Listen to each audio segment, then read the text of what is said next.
You're in the Whip with Flex. And Quell. And welcome to another episode of the In the Whip podcast, man. We on episode 41. 41, man. Almost 41. 50. Almost 50, man. I know we keep talking about it. You want to do something special for 50 or? Got to. 50 and 100 plus subscribers. You got to do something. Okay. You can do something. Doing big numbers on all the platforms. Yeah. Thousands of views. A lot of watch hours. We getting there, y'all. Yeah, man. We really are growing, man. Like I always say at the beginning, we really appreciate all of y'all who've been tuning in, giving us a lot of support. Yeah, man, we just want to say thank you guys. Like, comment, subscribe. Send us to somebody you think can contribute to the conversation, man. And let us know if you want to see us in different whips. You know what I'm saying? You want to see us go to different places, all that stuff, man. Like I said, nothing set in stone here. We got our little... Yeah, despite the name In the Whip, can be done anywhere. Yeah. Exactly, as long as the car involved a little bit, you know, somewhere, you know, you got to drive there or something, you know what I'm saying? So, hell yeah, man. Before we get into the episode, how you feeling today, Quell? I'm cool, man. I'm cool. Low energy. Y'all might hear me, my voice. I'm getting over a cold and all that, but I'm cool, man. I'm getting there. Hell yeah. First day of fall tomorrow. Is it really? Like, officially? Yeah. How you feel about that? I love fall. I'm a fall and spring type of guy. Fall is cool. I hate winter. I hate winter, too. Every time winter gets a little closer, I get more and more just down. I hate winter. I hate summer and winter, bro. I like summer a lot. I love summer. You like the heat? My birthday's in summer. I mean, obviously, but I mean, like, you like the heat, bro. The heat, I like everybody being outside. I like the pool. I like stuff like that. I like stuff like that. You know, the energy. The summer is just a positive. Well, depending on where you live at, might not be that positive, but it's a positive situation. Spring too, but spring I got allergies, bro. I hate spring. Yeah. I don't hate it, but that part, the pollen off the ass, I'll be about to die. Yeah. Y'all allergy people, I feel bad for y'all, because y'all be going through that. Luckily, I don't have allergies. I hope I never get them. Not at all. That's but y'all be going, like, can't breathe. Fucking sound like y'all fucking dying. Pollen and cut grass. That'll do it, bro. Really? Grass, too? Yeah, and, like, any type of over like, dusty area will get me, but mainly pollen and grass. Yeah. You always been like that, or? Yeah. Yeah. For sure. Yeah. Yeah. Y'all be sounding like y'all dying and shit, man. Missouri Tech Demon. Claritin boy, for real. Yeah, I feel you, man. Yeah, we got a lot of stuff to talk about today, man. Another semi-hip-hop episode, I guess. Another semi-hip-hop kind of episode. Not as in-depth as it was last time, music-wise, but more like, you know, drama, I guess. Yeah. Old niggas being old niggas. Not knowing how to bow out of being I think that's the thing. People they're trying to hold on to that youth and just do goofy stuff. You know what I'm saying? Like, but a lot of people just... The more you age, the more different people view you, and the more, like, so one thing might be cool when you're 36 or 26, when you're 56 or 54, it's like, So my question is, when does that shift need to happen? Because your beard is gray. Or you're bald. One or two. You think so? Yeah, for sure. Nah, man. When you visibly like, oh, you got to stop doing that type of shit. Tupac was bald when he was like 25. He wasn't old though. And you visibly old and it's like, okay, yeah. Okay, the only reason why I say that though is because, you know, a lot of times. Also, bald by choice. Yeah, I feel. You know why you got his hair bald? I know exactly why. Why? Because police. Because of Onyx. Yeah. Wait, what are you talking about? You know, Michael Jordan cut his hair bald because of Onyx too. No, what are you talking about? Michael Jordan cut his hair bald because of Onyx. What does that mean? Michael Jordan cut his hair bald because of Onyx. Like strip club? No, Onyx the rappers. For real? Do your knowledge. No, I thought. Do your Googles, bro. Hold on. I thought Tupac cut his hair because he got like a gash in his head from the police and stuff like that. So he cut his hair bald because of Onyx. Bro, what? I think he's trolling. Are you trolling Michael right Jordan now? cuts hair bald because of Onyx. Are you trolling right now? I can't even tell right now. Man. Oh my goodness, bro. Back in the 90s, it was bald by choice though. Michael Jadakiss was bald for a long time. Yeah, no, you're right. He got a hairline. You're right. No, niggas used to rock the 0.5 just for fun. I'm like, yo, what? Jalen Rose, Chris Brown was bald by choice for no reason. You remember the basketball players had the baggy ass suits on? Yeah. Baggy ass suits and a 0.5. I'm like, yo, what the call and they drip? Bald as hell. Another nigga to blame for that, Tyrese. For sure. For sure. That's an interesting dude, yo. I love Tyrese. I love Tyrese too. He funny as shit. I would love Tyrese to be on this show. That would be great. Mainly because there's a lot of different cars I want to be inside of. He's a rich dude. He's a rich guy. I love Tyrese, so he's funny. Yeah. Super talented, like superhuman. He can do everything, kind of. Yeah. Remember when he was crying on live? Which time? He cries all the time. He cries every day. Bro, why was he even crying? Something about his kids, I don't know. Was it really? Or The Rock made him mad, I don't know. See, now I feel it. Another bald dude. Oh, you heard about The Rock, right? What did he do? Like, he's skinny now. Oh, I saw, yeah. They stopped using steroids. Yeah, that's what I'm saying. 50, you might as well take that's what I'm saying, your cycle got to stop at some point. He still denies it to this day? Okay, no, you know why he stopped, though? Why? His heart is failing. I bet he is. But that's what I'm saying. He still won't deny it. You want a cycle for cycle for you, I don't know, is you're a cycle of steroids you take and don't, you know, you're in a cycle for, The Rock has been The Rock for what, 35 years almost, something like that? Like, yeah, you gotta stop, bro. Like, you tripping. Yeah, it's not the fact that he's abusing them bitches. At 50, that big, but you got a lot of people really think he's natural. That's our problem. They thought Liver King was natural. That's our problem now. Y'all don't know who's natty or not. You know what? That's a really good point. A lot of people don't know. Like, okay, so I remember when I started. You're a gym guy, so you can probably tell us. I was about to say, I remember when I started my journey, and this was when. You have a cycle? Train or something like that? Yo, I'm not gonna lie, I would do trend. I thought about it. I thought about it. I've seen dudes on trend. They're like 22 with like a full beard and like their hairline. Bro, is like they started like 16, 18 now. It's ridiculous. But that's what. Hold on, this is what I was getting at though. A lot of these young guys, they keep looking at these influencers, and they're like, "Oh my goodness, I want to get there." And then a lot of them aren't natural, and so now everyone's talking about steroids and all. It's just being pushed in these young guys' faces, and they don't even try to see. Is it hard to get steroids? Hell no. It's easy as crap. If you really want them, that's why all these kids got them. A lot of guys, I've seen a couple fitness guys like Sam Sulik. He's one guy I know. He's openly, but he's open about it.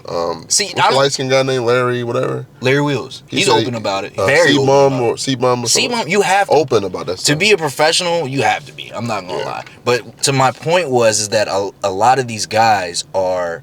Like, I remember when I started my fitness journey, I saw all these guys on there, super huge and all that stuff. And I was like, damn, I want to get like that. Did a lot of stuff. And I'm like, damn, I'm not growing. Like, what is going on? And it kind of like, what's the word? Just made me, what's the word? Like, not depleted.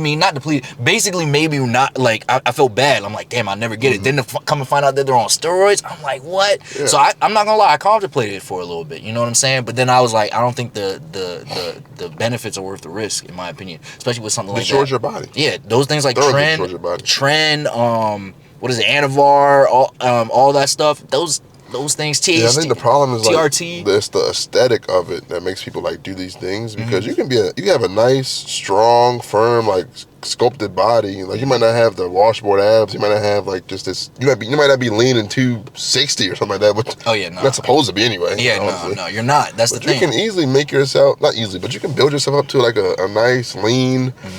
175, 185, low 200s, be a nice strong build. You know what I'm saying? And you'll be. People will see you work out and say, "Oh, this guy works out," but they do it for the appeal of other people, right? Yeah, exactly. You want they want the recognition from other people. You know you can lift heavy and nobody can whoop your ass. You should be good. You should be accepted. I feel you. That's not enough for some people, though. You know what I'm saying? Especially when I was younger, it definitely wasn't enough for me, because I'm pretty strong. You know what I'm saying? As natural, I'm pretty strong. I lift like.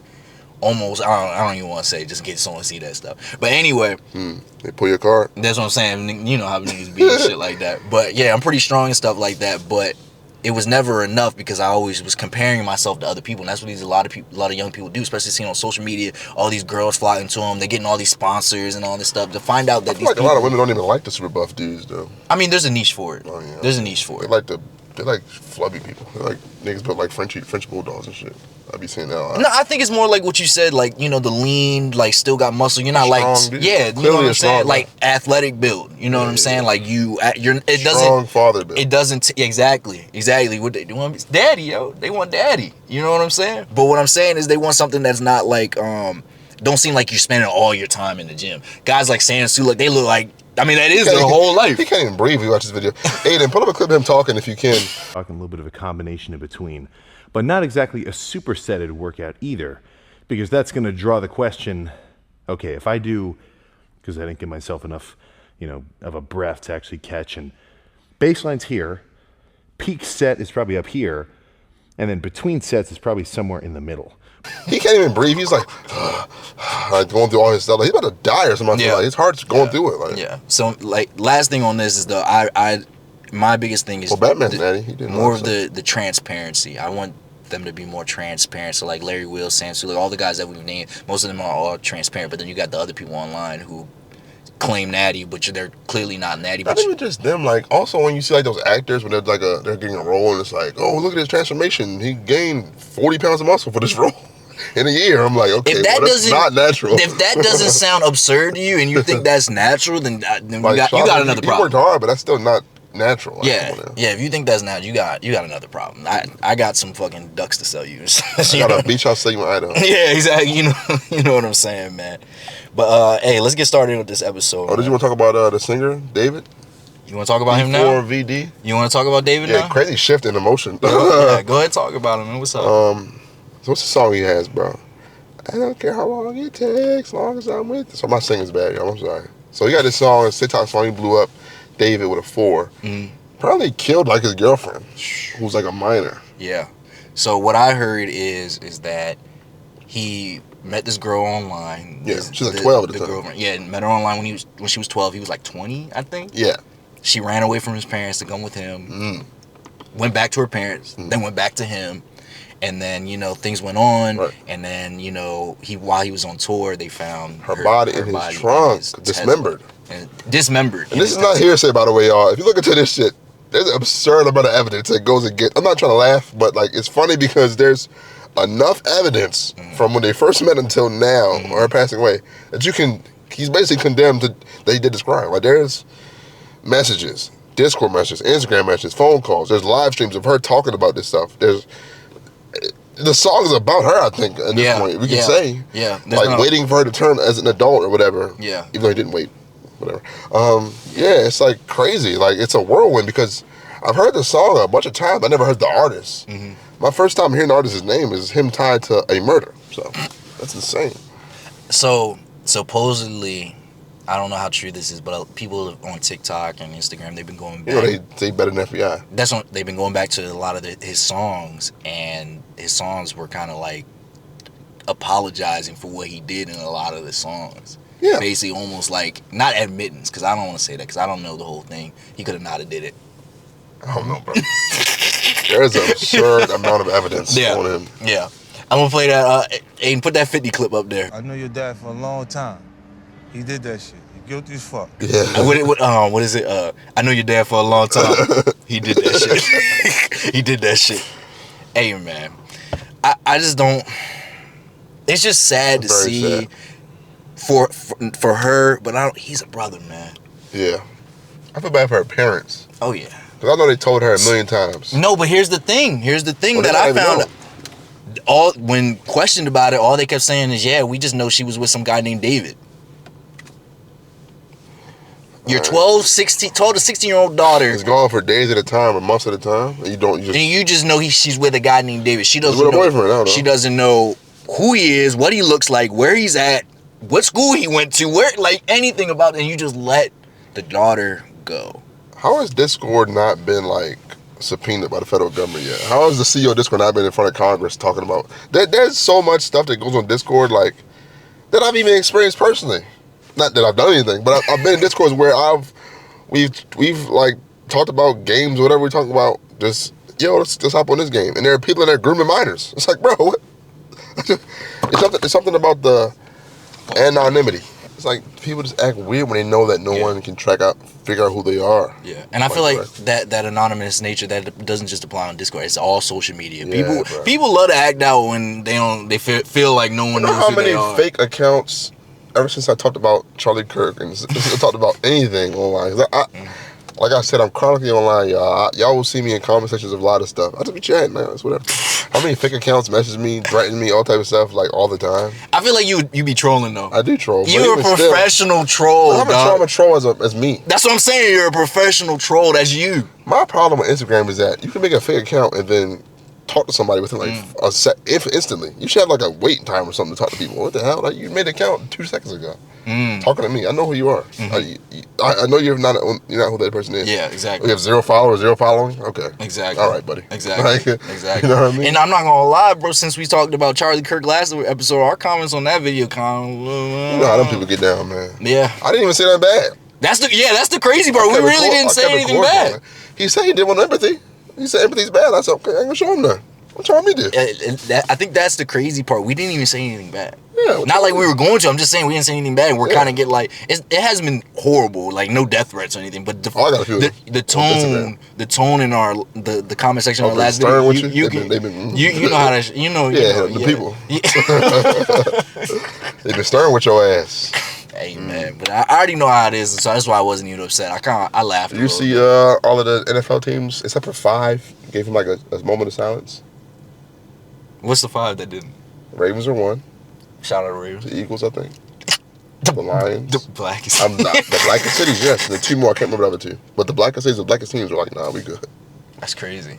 You know how that go, bro. I know how it goes. It's funny. It's funny. But like, why? He's a podcast. Why we getting? Can I get a moment of silence? A moment chill, of silence? chill. Can I get something? Bulletproof the whip now, dog. Can I be called activist? That's what they call him. We activists? Hey man, I don't know. Are you think activist? I think so a little bit. I think I'm active. I don't know if I'm activist just yet. I won't take that claim. That's what you got to put a lot of work in. I feel you. I don't think we're activists per se, but I do think we're trying to make a change within the community. Yeah, a very niche community. Yeah. I love my people though. I love y'all. Hell yeah. Yeah, man. They real good. We got a good little group, man. We gotta come up with a name for for our community and shit. We'll figure it out. We're making a Discord soon.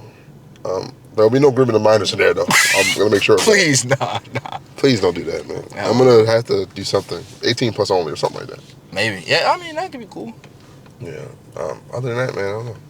I just feel, just to wrap it up with the David thing, it's really sad to hear. It's horrible. For for the girl, her family. Celeste is her name. Yeah, I know. And I saw something, his Genius interview. I think he had a star on his face because like Celeste's star.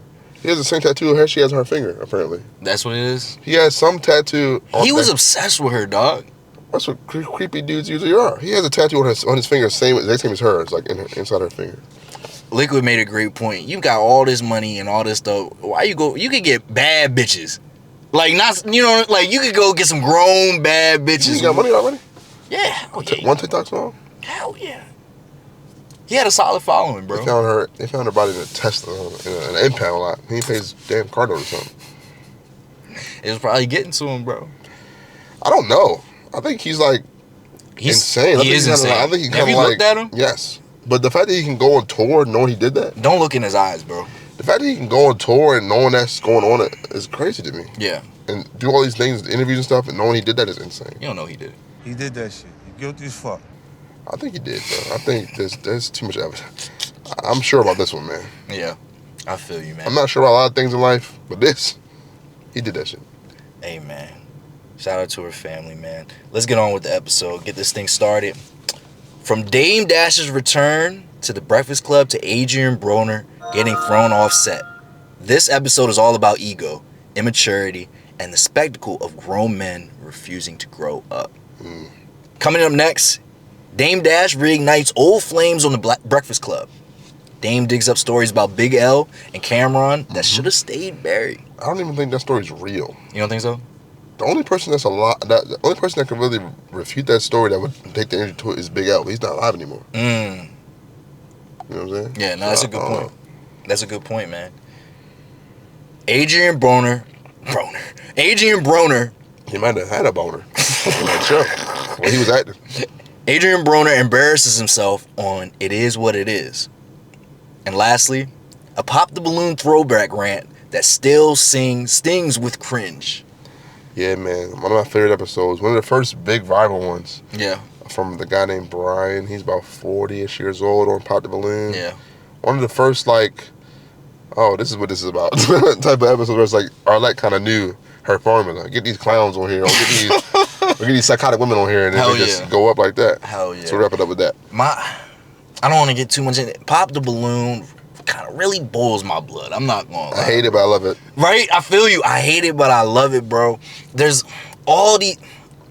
So, there be good dudes on there, and these girls just be popping the hell out of as quick as hell. I'm like, God, don't even let the dude talk. And then sometimes after they pop and they let a nigga talk, like, oh shit, I fucked up. You know what I'm saying? I seen a couple asking for the balloon back. There be handsome guys, calm demeanor, nice outfit. Maybe they wear like a little, it might be, nice outfit, polo shirt, nice little slacks, All you hear is, they be like 2 left. Then he open his mouth. Oh yeah, I'm a doctor, I'm this, I'm that. I own a children's hospital and I rescue puppies and I raise them back to health and I do all this stuff and I'm also a multi-millionaire and they sitting around like, can I get my balloon back? And, hell yeah. And it's like, wow. Quick as hell, man. It's horrible. Quick as hell. But it's also very funny because sometimes they'll do that, and the guy will be like, you know what? I don't care about this. You know, they'll freak out, or the woman will freak out. Hell yeah. My favorite is when the women get rejected, and they like, you can tell when certain women have never been rejected before, and they lose their mind. They lose their shit, bro. Shit be crazy. You know how many times I watch that shit, and they'll be like, you know what? I think you're gay, or whatever. It's like, you know, it's a classic. It's classic. It's great content. It's really not good content, but it's great at the same time. So Arlette, shout out to you. Shout out Arlette. She invented it for real. Like, she's the inventor, and to this day, nobody's done it bigger or better. So I gotta give her the flowers for that. I feel we should have came up with that. For real, we should have, man. You think if you went in there, pop the balloon with you? You said what? You think if you went on there, how many balloons you would get? You think? I think it'd be like 50-50 for real. Because I don't think I'm everybody's type. I feel like they popping the hell out of me when I walk in the door. Why you keep saying that, bro? Not because I'm ugly, none of that, but this is my demeanor, the way I dress. I'm not dressing for a pop the balloon. I'm not wearing no suit, none like that. I'm not gonna wear a suit, bro. What would you wear? What would you wear? Yeah, stunning. I don't know, but I ain't wearing no suit though. That's primo right now. You can see it on the camera, but something like that. You know, just my style. You know, my streetwear style. But I'm the kind of guy, like, you got to get to know me. Yeah. If you don't know me and that's why I'm talking to you, like, just say it. But you don't know me, so it's like, I don't know. I feel like that's for a lot of people, though. Like, once they actually get to know the person, then that's when, oh, shit, this person's actually cool. He's a lot more attractive. In today's age, bro, it's so hard to It's hard as shit. Yeah, I know. Because motherfuckers don't want to know you. They don't. They want to know what you got to offer them. Male or female. Male or female. It's not just one or the other. Male or female feel the same way. It's like they want to know what you got to offer. They don't want to know you. They don't. It's horrible. It is. That shit crazy, man. Hey, man. We got a lot of stuff to talk about. Let's get into this episode. What's the whip of the week, Quell? We are in Aiden's car again. Yeah. When the last time we was in Aiden's car, man? I feel like it's been a little minute for real. Aiden's Audi A4, I think 2017. It's a nice car, man. It's to me, Audi makes some of the best sedans on the market. They balance luxury and power and fun very well. So this is the A4. I think the faster one is the S4 or the RS4, one of those. Something like that. Very quick. This car's quick too. I think 250 horsepower, something like that. But it's a nice car. It's spacious. You got the nice brown interior. It goes well with the accents and everything. My fault to cut you off. So it makes the car really nice. I know you said the 240 horsepower. It got the turbo in it. Yeah. The turbo makes that joint go, bro. Yeah. So yeah, it's a nice car. It's, like I said, it balances luxury and power and fun very well. Yeah. I think Audi is probably, to me, the in-between of like a Benz and like a Volkswagen or something like that. Like, it's kind of in between. Yeah. You know? I think it's not like top of the line luxury, but it's not at the low It's not like end, a BMW or a Benz, but it's not like a hoopty either. It's a very nice car. Like, he has all the bells and whistles you can want. Hell yeah. Heated seats. Hell yeah. All the AC in the world, Bluetooth, CarPlay, whatever else. Cruise control, traction control, everything. It's a nice car. I really enjoy it. I wonder when Aiden will upgrade, he'll probably get a new one though, with the same car, I assume, right? Because he had this for a while, right? Yeah, this for a couple years. This is paid off, I think. Something. Yeah, so I think I wouldn't be surprised if Aiden doubles back and gets a newer one. Because this is a nice car. Like, I really do mess with this car a lot. Got the Quattro trim, so it's quick. Like I said, I can't say much more besides that. It's a nice car. Yeah, I feel you. You know, I gotta say my thing. I love this car, man. I really do, bro. Like I told you, this car feels faster than mine. It probably is, low key. I think mine's like 300, maybe 400 horsepower. His car probably puts the power to the wheels faster than yours. Exactly, that's what it is, and it feels so fast. And it's a smooth ass ride too. Like I said, you get with the Audi, smooth. Hell yeah, real smooth. I really love this car, man. Like you said, the interior is freaking beautiful. It's a 17, but if you told me this was a 25, I would be okay. I believe you. It's the same thing in my car. My car was 21. I've seen the brand new cars coming out, and they have the same stuff in there. So yeah. Yeah, hell yeah. So what's the verdict? What you calling? What, like out of 10? What you saying? Yeah. I love Aiden's car. You love this car? Yeah. Oh, all right. We just gotta make sure people know, man. Just in case, they think about getting one of these, man. Audi A4. This is a 2017. But we have a friend, our friend Darrell has an Audi, he might have an S4, but it's a 2012. And that's nice. That's over 10 years old. That car's still nice. For real? Yes. So Audi, you can't go wrong with Audi. I didn't know this shit was 10 years. Look, it's nice. You can't tell. That's what I'm saying. They're timeless. Yeah. Like I said, they're nice cars, reliable cars. They will get a little pricey on the maintenance, but like I always say, with any car you ever own, my advice to y'all is, if you keep up with it, it will not cost you arm and leg when it comes time for the maintenance. If you keep up with the routine stuff, the big stuff won't really happen at all. Yeah. You'll be fine. I feel you, man. That's real good, man. Let's get on to this episode, man. Dame Dash returns to the Breakfast Club. Now, you a Dame Dash guy? No, not really. Are you? Like, off and on, man. I respect him, and I think he's a really smart guy. I think he does dumb stuff. Yeah. All the time. Yeah. I think he puts himself in dumb situations all the time. And he looks dumber than he is. Like, certain stuff he does, we'll talk about it. Some stuff he's doing on this Breakfast Club interview, like, make him look so stupid, but it's like, you've done so much, why do you want to keep having to prove yourself to people? You're Dame Dash, you know what I mean? Exactly. Yeah. But I wouldn't say I'm a Dame Dash guy. I respect him. And it's not because I'm a Jay-Z guy either. I'm a Jay-Z guy, y'all know that. But I respect Dame, for sure. Yeah. I feel you. I respect, all the things he's done in the past and stuff like that, but when you just go and do stuff on a show like The Breakfast Club and just do stuff like you... When you know you're talking to number one, Charlamagne, the biggest troll in the media. Or one of the biggest. Him and troll. Academics probably one neck and neck for the biggest trolls. You're talking to a troll anyway. So and Dame Dash is sharp. He's quick with it. He's quick with it. He can make a joke back and forth. But it's like, why even go on this show and try to prove something to somebody who already has an opinion of you that's negative? Like, you're dealing with trolls. I feel you. I think this is his first time on there in a long time. It's been years since he was on there. This kind of stems from the, I know 50 Cent announced that he's making a paid in full like TV show based on the story of Alpo and Mitch and all those people, Rich and all the people from Harlem and all that. And the dispute was like, 50 said he owns the rights to it, and everybody's checking Dame like, don't you own it? What do you mean he owned it? You know what I'm saying? Because Dame's also releasing his own series based on like other people in that time frame from New York that were like big time, kingpins and all that stuff. Yeah. That's called My Paid in Full. Really? Yeah.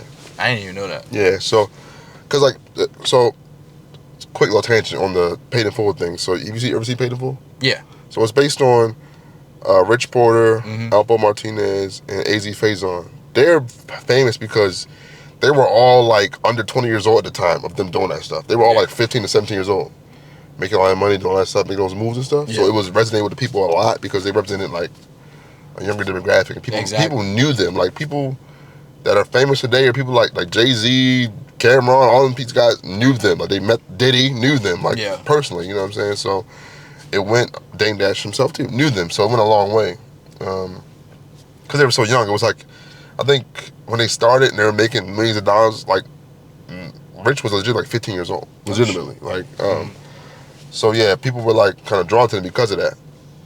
They were like 17 years old, driving BMWs and all that type of stuff. You know what I'm saying? Yeah. But Dame Dash's show coming out, I think with Revolt, is like, he has more people in there that were kind of also doing the same thing, but they weren't shown in movies and that type of stuff. People he knew personally as well. But this whole interview stemmed from the 50 Cent posting that he's making the paid in full stuff with Cameron. So Dame Dash, of course, responded to that or whatever. People were like, don't you own it? What you mean? He went on there and said, well, I don't own it.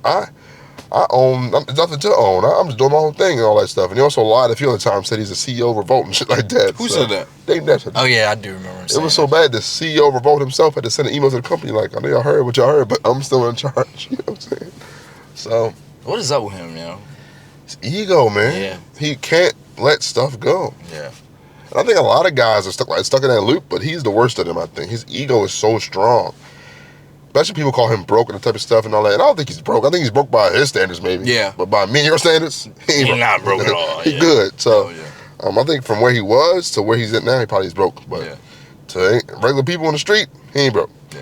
You want to play the video? Yeah, let's play the video. I got you. How do you know y'all don't come outside? There's no windows in here. This shit is crazy. Look at the dog. We can open it. I'm gonna show There's a curtain. We can lift a curtain. Y'all in the behind the stage. A curtain. Y'all in the coffin. I would never. This is uninspiring. It's just dirty and all that shit. You're a girl. You clean this shit up. I'm gonna play one more clip for y'all because I have another one.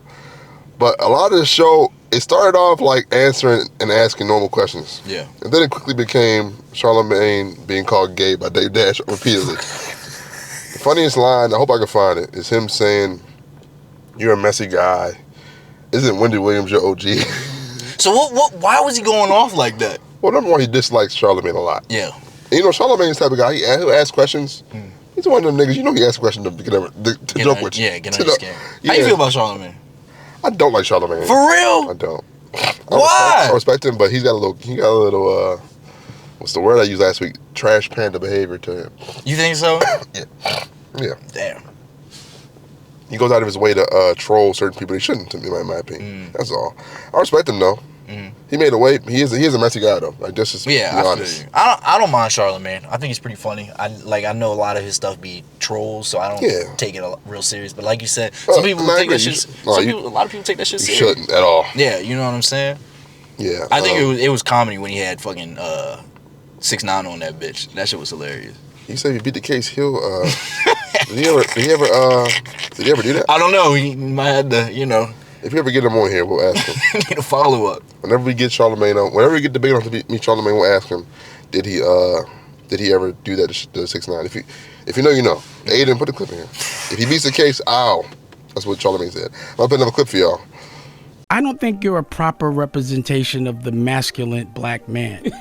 I don't think you guys are. I'm listening. Okay. Your OG is Wendy Williams. My OG is sitting right here. And I'm going to tell you why he's my OG. Because he killed anybody or any of those things. He just taught me how to be a better man. Wendy Williams is your OG. Wasn't she your boss? Yeah, at one point. So she was your OG. She put you on, and you should give her grace. And you should also give her props out of respect. Oh, I know. But because we have different trauma. We're different. Like, I'm not the kind of guy that would, like, I'd rather get my ass whipped than run. But you're proud that you ran. Yeah. I'd rather get my ass whipped. Let me ask you a question, Dan. You ever ran from a fight? What would happen if y'all heard that I ran from a fight? That's a masculine way of doing things. Now, you don't see it that way. Remember that? No. Charlamagne got jumped and he ran? Nah. You remember that? Nah. Can I get dropped, my G? And ran up on him and whooped his ass and he ran off? Nah, I don't remember that.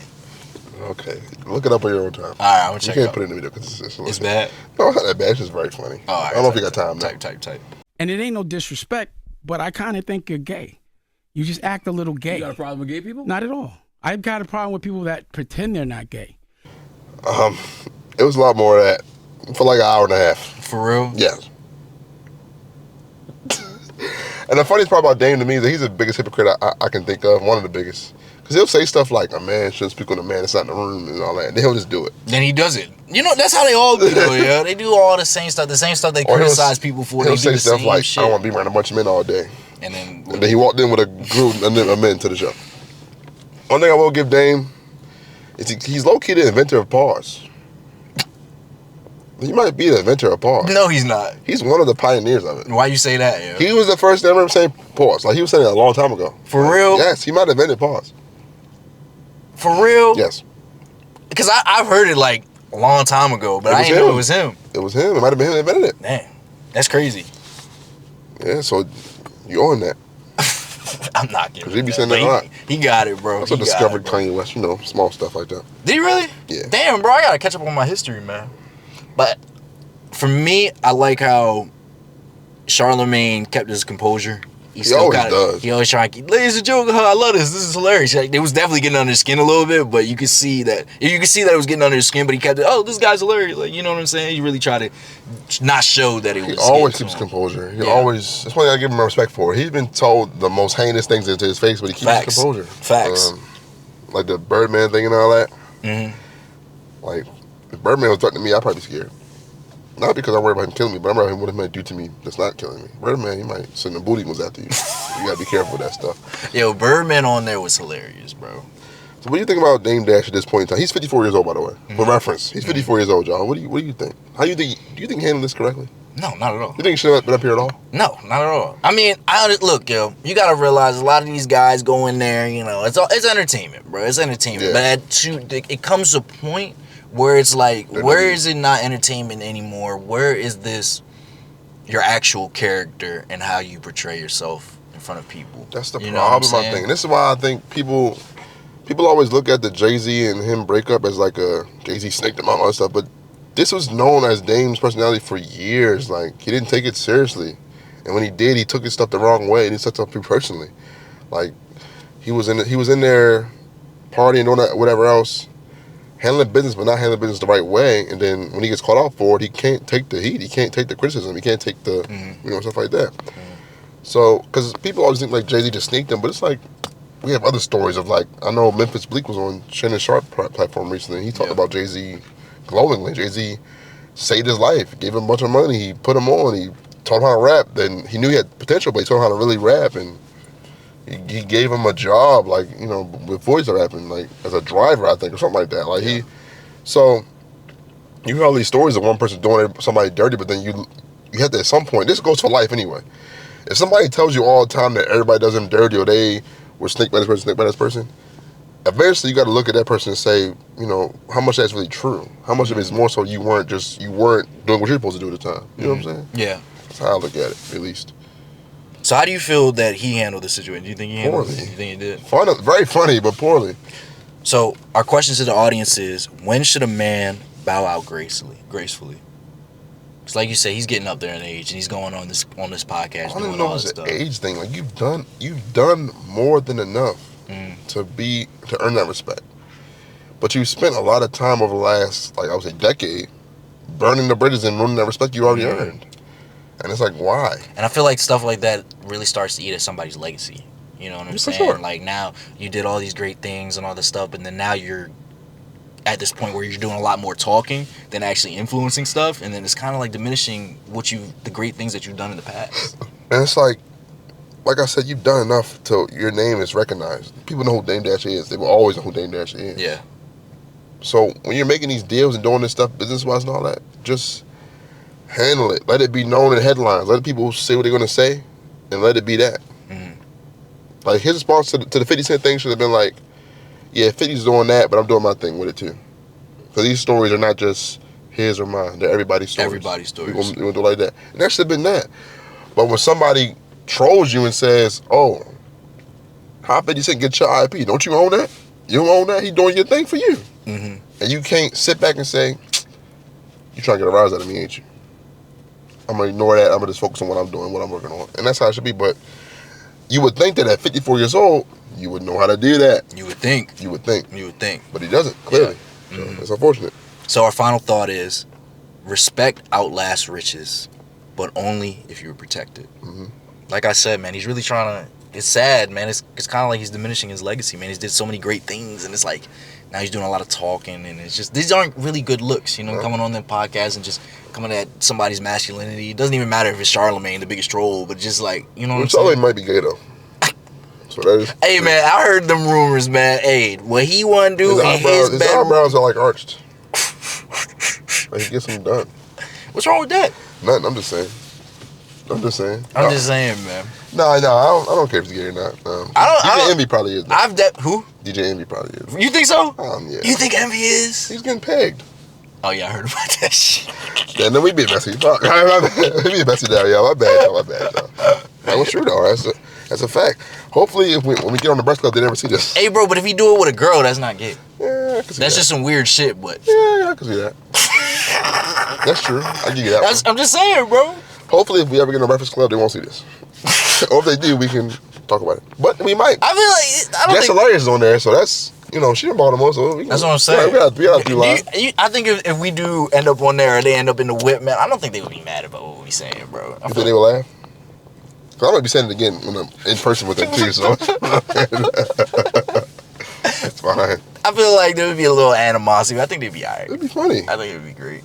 Remember when you see Jesus and Meryl going there when they had that beef with Envy? You talk about his wife. Nah. Oh yeah. Envy was like on gangster top with it. I think so. They were just laughing at his.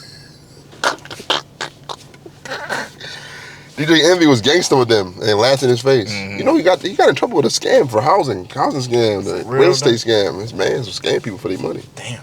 Yeah, man. Shout out DJ Envy, man. You know he's not Puerto Rican or nothing. He's just black. For real? He's just a black. Damn, bro, you teach me a lot of shit today, he ain't bro. Hispanic. He ain't light skinned. He just black. Well, he light skinned, but he just black. Yeah. He's a black man. You know he's Puerto Rican, ain't you? Thought he was Dominican or something. Like one of them, like, yeah, he's just Hispanic. He's a Negro. Damn. Yeah. Nah, that's crazy, bro. I ain't know that shit. Yeah. Hey, let's get on to this next topic. Dame Dash on Big L and Cameron. So Dash says, men shouldn't talk about those not in the room. Then breaks his own rule. Double breaks his own rule. Bro, niggas is crazy, bro. Bro, you see that a lot with a lot of the tough guys talking about, oh yeah, don't be on that feminine stuff, gossiping and all that stuff. Too. It's always the older dudes, bro. We talked about recently, you know, how the older guys will tell you all the street code stuff and live by it, and then when it come down to it, they don't live by it themselves, right? Yeah, man. I'm telling you. I don't say stuff for no reason, y'all. Why do you think that is, man? Because it's like, it sounds good on paper. You can manipulate the younger guys by telling them all this hoorah, brotherhood stuff, but when it come down to it, you already know what it comes down to. You know what I'm saying? So he doubled down. Cameron's not there, and Big L is not alive. Yeah. So you have two people who aren't there to defend themselves. And Cameron's not going to even speak on this because he doesn't care. Me, Dave, and Big L never been no damn car together. We never rode to get no work. First of all, let me tell you something, man. What the fuck do it look like Big L, me, and Dame going to get some work, had some work in the car, any of that? The crew don't even sound right. Anybody that lived on 139th Street to 142nd Street during that time know this don't even make no motherfucking sense. It sounds stupid. I really don't think he cares.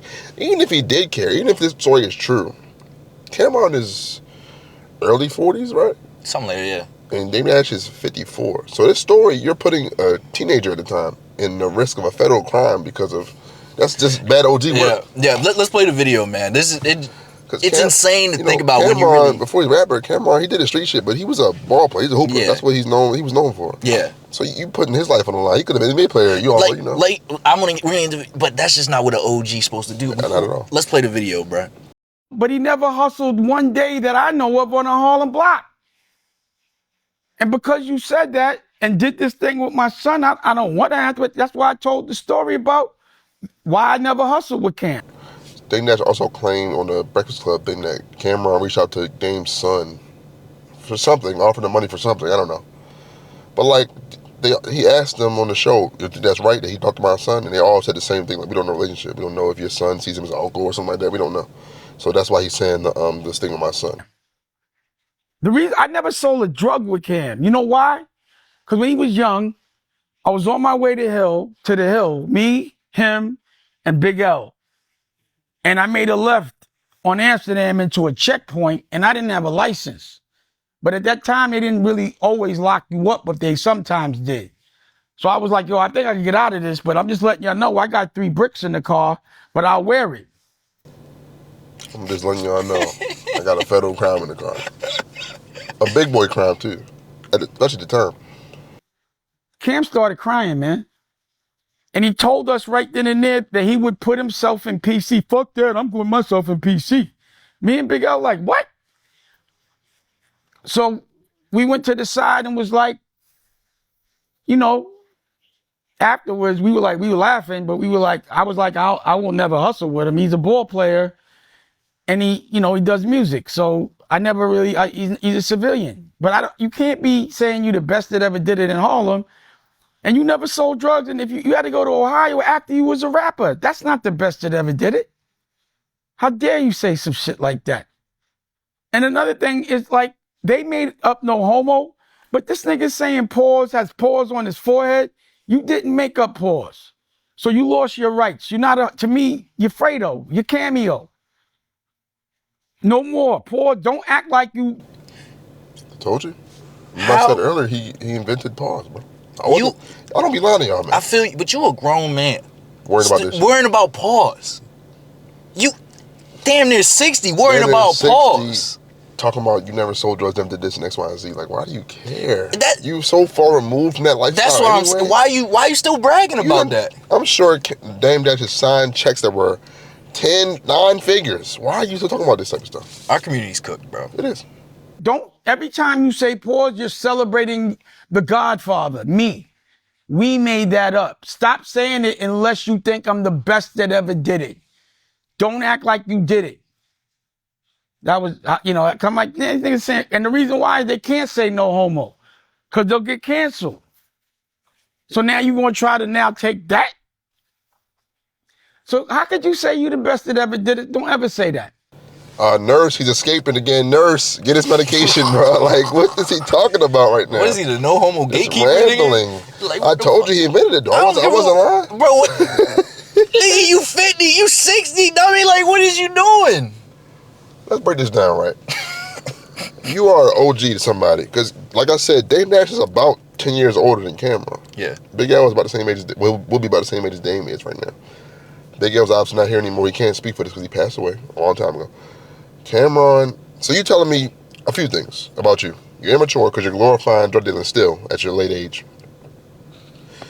I know men his age in real life that live that lifestyle, that did that for a long time, that don't glorify it at all. They don't glorify it. You ask them any question, they say, you know what, little bro, I don't want to talk about that. Honestly, if I couldn't go back and do something else, I would have. I would have went to school, I would have done whatever else. All of them say that. know people that touch a lot of money that would still say they wouldn't did it. You don't think that's a little disingenuous though, because they did it and now they trying to, you know what I'm saying? Because now they not successful, but you know they came out of it a little bit. I feel you, but even still, the amount of people they probably saw it didn't come out of it, they probably still feel the same way. Yeah. So they're like, no, I wouldn't did it. And then so you're putting, like you said, like we all know Cameron. Well, maybe I don't know. Cameron was a really good basketball player. Cameron was a D1 basketball player. Like he went to St. John's, I think, something like. He had an offer. Like he had him and Mace. So now you're telling me you're putting a younger dude who probably is a teenager at the time, or maybe 20 the most at the time, in harm's way, who's a basketball player and a rapper. He got a future set up. He working on himself, trying to be. That's what I'm saying. Great. He might be in the streets and all that, but he not in the streets like you are, heavy like you are. You putting him in harm's way because of some negligence and shit that you saying. Oh, talking about I'll wear it. You can say you'll wear it all you want, but if I'm Cameron, I'm gonna feel the same way. I'm gonna cry, man, maybe, but I feel the same way. Like I got your car, didn't we chilling, and you got 3 bricks in the car. 3 bricks in the height of war on drugs, by the way. That's what you going to jail for a minute. That's what I'm saying. Like, what kind of OG would put the young dudes in that type of situation? For real? No OGs I don't think these OGs really exist, bro. That in our mind, maybe. And the thing I hate about Dame, one thing I don't like, he did it in the Breakfast Club interview. He does it in this too. He talks about Fredo. He mentions The Godfather a lot. And it's like, what did you take from The Godfather? Because it's not. The Godfather definitely romanticizes mafia. That's what I'm saying. It definitely, like, to me, it kind of represents the mafia as like sort of like this opera, this drama. But it doesn't glorify it very much, in my opinion. If you actually watch it, understand what you're watching, it doesn't really glorify it. Michael Corleone's not a happy guy. But you gotta think, a lot of them street dudes, they looked up to The Godfather, Scarface, all them things. All these movies end with the bad thing happening to the person. But it's not the end. There's no media literacy to these people. It's not the end. It's the money, the wealth, the fame, the power that they fall in love with. That story, that rags the riches story that everybody falls in love with. We still see it to this day. And I like these stories too, but I understand them. The thing, there's no media literacy anymore for anybody. When you watch Scarface, you're not supposed to think Tony's cool. It's hard not to. I was about to say, he's pretty cool. But you're not supposed to. You're supposed to look at him and say, wow, he had it all and messed it up horribly, but he low-key deserved it because of how he got his money.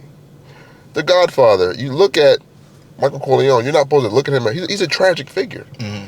He becomes a Don because his father dies. He has to kill his own brother because his brother turned on him. He has to do a lot of things that he didn't want to do. He doesn't have a good relationship with his family because of what he does for a living, all this sort of stuff. He has to interact with people he doesn't want to interact with because of his job and what he does. You're not supposed to glorify it. There's no honor. It paints the picture of these honorable gangsters and all that because it does romanticize it, but it hardly glorifies it, in my opinion. If you watch it and really watch know what you're watching, why are you quoting it? Like you said, it glorifies the money and the fame and the part that's like, the middle of the movie, not the end. And coming from nothing. You gotta realize a lot of people, that they like, damn, I want to get like that because I come from nothing. Maybe I have a chance. It's giving them like someone to look up to. You know what I'm saying? It's not the best person to look up to, but it's giving them something to look up to. I understand. Like, we know what it's like. I know what it's like. I did look up to people that in my lifetime who did that stuff too in real life. I did. Same thing with like athletes, all that type of stuff. All that stuff. Not the best role models, but that's who you see. They made a way for themselves. But at a 50-year-old man who made it out of doing that, and you made a lot of money legitimately as a businessman, you've been in the boardrooms, you should know that that's not who she should be quoting and glorifying and something like that. There are lessons in everything you watch and see, but you should know better. Yeah, so that really just brings me to the point. I know I'm getting a little not political again, but like, we need better role models in the black community. Like, he should be taking this time, this chance to be like, nah, this stuff ain't cool, bruh. You need to go to school, you know what I'm saying? Or start a legitimate business. Not glorifying that stuff back again, like, you know what I'm saying? And part of me thinks he does want to do that, but he just goes about it the wrong way because of how Dame Dash is. He just doesn't really have the ability to do it the right way. So only his way. Our question for the audience is Dash keeping it real or just trying to keep himself relevant? I think in his mind it's the one, but it's the other. I think in his mind he's keeping it real. Yeah. But in reality he's trying to keep it relevant, I think. Which is, is what it is. Like pull a Soulja Boy? No, Soulja Boy just trying to be relevant, bro. Soulja Boy ain't real. He said what? Soulja Boy ain't real. Soulja Boy ain't been real today in his life. I don't believe nothing Soulja Boy says. You saw he did linked up with Drewski? Dancing hard as hell. Dancing hard as hell. He still can move though a little bit. Oh yeah, Soulja, he's hitting that. Big giant t-shirt. I'm not gonna lie, I was a big Soulja Boy fan back in the Me day. too, everybody was. I love Soulja, bro. I got every mixtape, official, unofficial. I was locked in, bro. I used to watch his videos trying to do the dances and all that. Yeah. He first put out single Baby Napes. First everything. First rapper to do everything. Yeah, I guess so. Well, I seen clips with Bapes and Pharrell with Bapes first. He name dropped them first, I think so. Oh yeah. Then Lil Wayne copied that. I know, right? So, final thought. Maturity is knowing when a story should stay untold. Exactly, bro. Let's get into the next topic. Former champion boxer Adrien Broner kicked off of It Is What It Is. So we're staying on the New York stuff. Kanye Mace come up again. This is crazy. This is like this. We've all been somewhere, and the dude is doing too much with the women around. Yeah. He's being weird. Yeah. You know what I'm saying? Yeah. It makes it weird. I want to give like major props to anybody who is able to call out people on this stuff. Like you have to, 'cause this is. And I know you're probably looking at me like, oh, don't protect the black women thing. It's all you overblowing it.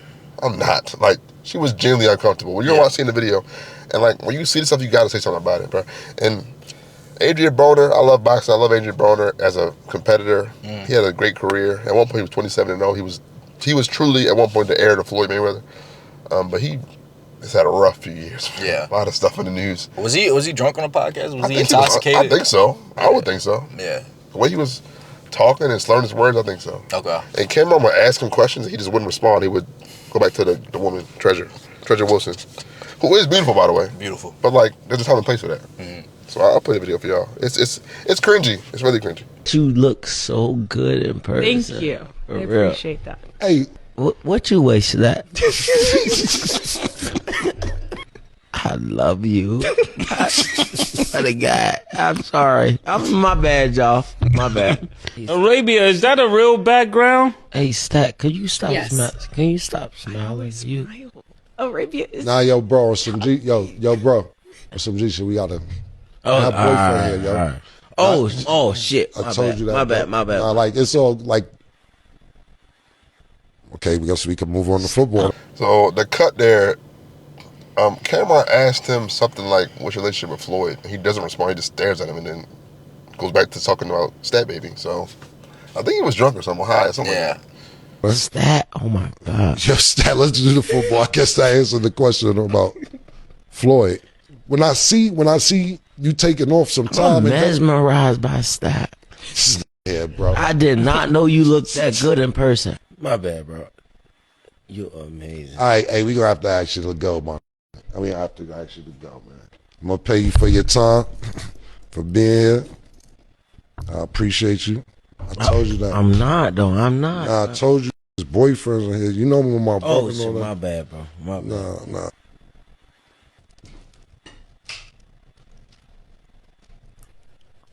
You want to wait for me? You could, but I appreciate it, bro. You gotta step out. Thank you, man. Yeah, no problem. So yeah, he ended up kicking him out of the show. No, he was wilding. Her boyfriend was there, tripping. Now, I feel bad for her boyfriend because in this situation, this is a championship boxer. He's still in shape. He still work out. Yeah. He still fights, I think. So you can't do much. I want to give major props to Cameron for being a great leader, great man, great leader of his people and protecting his co-host and kicking them out. Like, that takes a lot of guts. Hell yeah. I know, and Cameron and Broner are friends. They've been friends for a while, but to still hold your friends accountable and say, look, you got to go. You make my co-host uncomfortable. I respect that a lot. I'm not going to lie. That like you said, man, Cam did a really good job with how he handled that for real. You know what I'm saying? He was like, yo, he gave him a chance. He's like, yo, on some G, like, you need to chill. Then he kept going. He's like, nah. Even though that was his boy, he's like, yo, I told you, bro. Gave you a chance. Now you gotta go. I respect Cameron for that. You know what I'm saying? Like, that's some big shit, man. Yeah. Yeah. Yeah, so it's just, but another example. So I think Adrien Broner is 36, I want to say. Like I said earlier, when your beard turning gray, you gotta act a certain way, bro. His beard is gray. Why you acting like that? Bro, but like, where's that? I know you said the beard turning gray. But I don't even know. What about if you a young dude and your beard turning gray? You a young dude and your shit, you know what I'm saying? Like, where you draw that line, bro? You're 36. Mm-hmm. If you were like 20, 21-year-old Adrien Broner, 22, I understand why you might act a fool in front of a lady like that. Yeah. But you're 30-something. You probably have a daughter or something. That's what I'm saying. I know you've seen beautiful girls before. Like, exactly. Like, why are you showing out on this show, on this show? You know what I'm saying? On this specific instance. I don't know. It's kind of crazy to think about, man. You know what I'm saying? Like I said, he's probably around beautiful women all the time, but he's doing this. You know what I'm saying? It's just crazy. You would think that someone, you know, of his stature, his age, you know what I'm saying, and just, you know, all the stuff that he's done, he would. I know he's done numerous interviews, numerous sit downs with people, and he's still, you know, doing stuff like this. This is kind of like reflects his career. Like, a lot of the reason he was downfall was because you might not know. I don't know how much you followed his career. Nah, I'm not. Nah. So a lot of his career was hurt by his immaturity, decision making, and like sort of not taking the sport seriously. You know, this is why I think him and Floyd fell out, because he didn't really have the same discipline as a Floyd mentality. The same mentality. And it shows even to this day, as we see. Show some respect for who you're talking to. Yeah. You can say it once. Oh, you're beautiful. Wow, I didn't know you're this beautiful person. Wow. Let's get into the show though, and that should be that. But you just dragging it, and you're making everybody uncomfortable in the whole situation. And especially Step Baby Treasure Wilson. Like, it just. I mean, shout out to her for keeping it professional, laugh and whatever. But you can tell, like, that shit's awkward. And people in the comments, like, well, she was laughing. It was a problem. Like, I can tell you, I don't have no women around y'all at all. Like, come on now.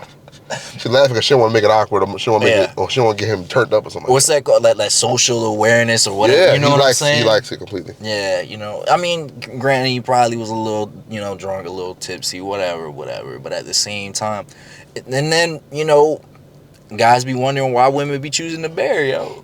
Yeah, not for real, bro.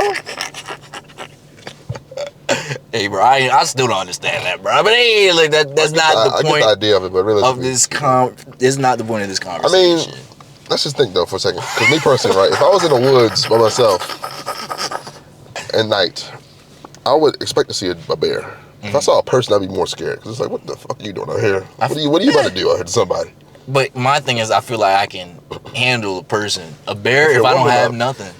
A bear, most of the time, from what we know, will leave you alone if you aren't interesting enough, or if you do the right stuff. Like what they say, if you're a black bear, you fight back. If it's a brown bear, you get all big and then hope they don't start whipping your ass up. But they do, just like they did. If you see a polar bear for some reason, you're already dead, apparently. They say if you see a polar bear, you're already dead. Really? They say if you can see a polar bear, like, you're already dead. If you out there on the ice with that polar bear, just you and that polar bear, you're going to die. That's what they say. Yeah. But the black bear, you can kind of fight them off and all that. The brown bear, the grizzly bear, whatever, gotta just play dead. Hope you don't do you dirty. I don't know. Like, when you hear what you're saying, bro, you don't have a chance. For two of them, you have a chance. The black bear would run for sure. The brown bear, let's hope and pray. I feel like, I don't know. I don't know. It's like that whole thing is so hyperbole to me. Yeah. I get the idea of it, but it's kind of insane. I think it's stupid, if I'm being completely honest. I think it is dumb, but I think. I understand where they're coming from. But I think just as men, we got to be better. Because if it comes down to that and people actually really agree with that shit, it's a problem. They do. It's a problem, then. That people actually legitimately think that a bear would be better for them. That means somebody on the line is tripping, bro. That's how I look at it. It shouldn't be a discussion, normally. That's what I'm saying. It shouldn't even be a discussion. But the fact that some men are so wild and insane and do wild shit, that's what it is. So, that's how I look at it to me. Hey, if you saw Adrien Broner in the woods, what would you do? What do you mean? If you see him in the woods or a bear, would you rather see him or a bear? Him. You knock your ass out. I don't care, bro. I think I got a chance with him versus the bear. So would you take it? Would you take it? Depends on what kind of bear it is. I don't care what kind of bear it is. What they be like? What? How big them bear be? Pretty big. That's what I'm saying, bro. But if it's a black bear, you just make a lot of noise. They'll leave you alone. No, they do. I'm telling you. The black bears will run for sure. It's the brown ones you got to worry about. The grizzly bears you got to worry about. Bro, when your adrenaline running, you're not going to be able to tell the difference between a brown and a black bear. You're going to see, especially if it's out in the woods. If it's out in the woods, you just said at night in the woods, you're not going to tell the difference, That's true. But if you are able to think about, what you've been taught. I understand what you're saying, though. We're taking too literal, I think. I think that's where the problem is. Hey, man, so the question for our audience is a Broner addicted to controversy or just stuck in his own downfall? Stuck in his own downfall. He's never changed. I don't think he's addicted to it. That's just who he is. Yeah. He's never changed. Like, so you don't think no one around him was like, hey, you know, maybe this is maybe, best but for maybe you? they don't mind. Like, so you do think that he had people there? You know, you think like, do you think he's just not listening to him, or you think he doesn't have good people? Yeah, Floyd in his ear. He didn't listen to it, and that's insane. Floyd is one of the most disciplined human beings on earth. Floyd don't even drink. Floyd's never drank alcohol. That's like, crazy. Yeah. Floyd's been to every club you can think of, every strip club, everything you ever think of, every party. Never drank alcohol. You gotta stay on your P's, man. You know what I'm saying? Never drank alcohol. Never skipped workouts. Never skipped road work. Never nothing. Discipline. Like, to have the best of the best in your ear, helping you out and and believing in you, you still don't even reach half of what he did. That's, to me, a failure, and I think that's more speaks on you than him. I wonder why. Like, why Adrien Broner just didn't listen. I think it's also just somebody like Floyd's like a one of one. People like Floyd, Kobe, those type of guys are one of one type of people. You really can't expect everybody to make it that far, make all that money, get it that popular, and still be focused on the goal. Still be focused, disciplined. It's just hard, it's bro. It's extremely hard. Shit, yeah. Trust me, I already know. Just staying disciplined with like this and all the other stuff we got going, man. Yeah, it's hard. So imagine making $100 million or something like that. And it's like, okay, well, you know, so yeah. Yeah, that's just who Broner is, unfortunately, at this age. It's unfortunately, crazy. You know. I think if he acted right, he still could be fighting right now. He's 36. I mean, we see fighters today that are fighting at 38, 30, you know. How old was Canelo? Canelo was about the same age as him. That's what I'm saying. Terence Crawford's 37, about 38. That's what I'm saying. Yeah, so. You think there's any hope? No. Nah. He ain't gonna change. Yeah. I mean, he's still rich, right? Relatively speaking, I guess. He had some money problems come up in the news a few times. Yeah. So relatively speaking. He's a boxer. Most of them go broke, I feel like. So. Yeah. Hey, man, so our final thought is if you don't evolve, your legacy becomes your lowest moment. And that's really sad, especially like, you know, we keep talking about all these great people who've done great things, you know what I'm saying? A lot of times, you know, the biggest downfalls be themselves, and it's kind of messing up their legacy. It's really sad to see. Yeah. You know what I'm saying? Hey, man, let's get on to this next topic. Classic pop the balloon rant. 40-year-olds are still bitter about rejection. And Brian made history in cringe. Just a classic, Pop the Balloon. One of my favorites from back in the day. I brought it back to the show just because it was like, we didn't talk about it before, but I brought it to the show because it kind of fits with our theme today of like, you just kind of like knowing when to bow out. And I also want to show y'all like, whenever, you know how like we were growing up and everybody who was an adult, you perceive them as so smart and so put together and so... Like when we're kids, we think, oh, they got it all figured out. But as you get older, you realize that most people are stuck in high school mentally, no matter how old they are. Yeah. Some people still have a high school mindset, even if they're 40 years old. Most people. I would say, yeah, most. Most honestly. people. Now that I'm older, most. Most people. It's so... And this is a prime example of it because Brian here, so not in the clip, but Brian's like 40 years old. And the one thing he kept saying on the show was, I'm from New Orleans, I'm from the ghetto. I'm and he kept harping on that, like, you know, bragging about being from the ghetto. Like, you know, as a 40-year-old man, you should know, like, yeah, it's okay to have pride where you're from and where you are now, but like, it's not a badge of honor to be from a horrible situation. You know what I'm saying? Yeah. Like, we know that. Like, thank you for taking to tell us that. You know, thank you for making it out, but we don't care anymore. Yeah. He's also wearing white jeans. Not a fan of that. What's wrong with white jeans? A lot of things. Oh, all right. Unless you're Jamaican, don't wear white jeans. How many kids your you preference? have? I have 3. You have 25, 3? 18, and 12. Okay, how many baby daddies? 2. 2. Okay, so there's no disrespect towards that, right? But I just want you to understand, when it comes to a man of top tier, right, we give you a few from one man. That's it. If you have multiple from a different man, that disqualifies yourself. So it Disqualifies, what do you say? Yeah. I can't even speak to my high value. Yeah, it sounded good, but nah. I love people like, no disrespect to that. And then they say like the most disrespectful thing ever. No disrespect to that, but you're an idiot. You shouldn't have kids around people. Right. disqualifies a top tier woman from getting a top tier That's exactly man right. Why? if Because she there's has- billions of women on this planet. We might have another clip of him. Let's see. Yeah. I think we do. What do you think? My biggest thing with the whole top tier man and all this stuff, you know, all this stuff, it sounds good. You know what I'm saying? But if you're a real top tier man, It sounds good to a high schooler. Yeah, that's what I'm saying. You know what I'm saying? Like to a high schooler, you know, the people like 17-year-old dude. Yeah, exactly. It sounds good, but the real top tier man, you don't got to be saying. You don't have to say it. You don't have to say it. People like will the know. Dave Dash thing. Yeah. You don't got to say who you are. We know who you are. That's what I'm saying. You know what I'm saying? So it's like you having to announce that you're a top tier man out to whatever audience you are. It kind of shows that you're not really a top tier man. I don't know you, David. Is that his name? David? Whatever. Brian, whatever his name is. He was on there a few times actually. He was on there as a guy in the line. He was on there as another. He was on there again. He enjoyed that shit, man. He loved that shit, man. Another thing to me, like, Pop the Balloon to me is such a young person's thing. Now, I'm not saying old people shouldn't date. Of course you should date if you're older. 1,000%. You don't age to stop dating if you're single. But, like, a game show for it like this, where it's, like, clearly, this show is engineered for viral moments and people to act a certain way. People go viral on the show because they act immature or they act like a fool. And most of the time, you would hope that 40-year-olds don't act a fool. But to me, they act the fool the most. I feel like, with this stuff. It's the craziest part, man. And you would expect them to know, know better, and they don't. Yeah, he went down the whole line. I remember this episode when it came out, because I remember, like, Abba and Preach talked about it. One of our favorites. I just kept seeing people react to it, because it was so crazy. He went down the line, like, all the women, asked him the same questions. How many kids you got? How many baby fathers you got? Oh, a good woman wouldn't do that. I'm from the ghetto. It's like, bro, what the fuck is wrong with you? Like, you know what I'm saying? Didn't even ask about the character. Didn't ask talk about his character or nothing. Just can't saying, oh, you it's like because they popped it on him and they had valid reasons. Like, oh, I'm just not attracted to you. You're not really my type or whatever. And he was like, okay, well, what about the personal life? How many kids you have? Like, what the fuck? Like, relax. That's something I expect a 18-year-old guy to do. They keep that same mindset. They never grow out of that. Exactly. A lot of people, But damn, bro, 20 years later, you still the same?